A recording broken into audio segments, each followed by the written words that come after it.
দেখা যাও বাচ্চা বাচ্চা পইরা গেল ওই যে হ্যাঁ ডিম ভয়বার কইছো আদি বাচ্চা পইরা যাইতাছে উইটে মাথা বাইরে রইছে বাচ্চা মাথার হইছে তোমার ডেট লিখা দিছি কে লাগি তা ডিমের মধ্যে হ্যাঁ ও না ডেড হয়ে আমি গেছে আরে কইছি ডিম বয়বার লাগি এই যে নতুন করে ডিম আর কি যেগুলো আমাদের আর কি বসামু এই যে নতুন ডিম বয়াইতে কইছি আয়া সেরা দেহে পুরাতন যে আগের যে ডেট আজকে ডিম বয়ানোর আমার তারে কইতে খেয়াল নাই আমি কিন্তু ডিমের যে ডেটটা লেখা দিছি নামাও নামাও আস্তে করে বাচ্চাটা আগে নামাও নাহলে হইরা যাবে আপনারা যারা ইনকুবেটর মেশিন চালাবেন আমি আবারও বলতেছি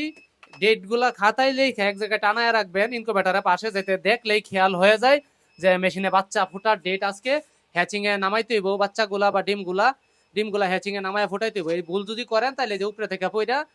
ফুইটা ফুইটা নিচে পড়বে এভাবে কিন্তু অনেক সময় বাচ্চা প্রতিবন্ধী হয়ে যাওয়ার চান্স থাকে এই সমস্ত আপডেট পেতে চাইলে আমাদের পেজের সাথে যুক্ত থাকতে পারেন ইনশাআল্লাহ সবসময় এই ধরনের আপডেট পেয়ে যাবেন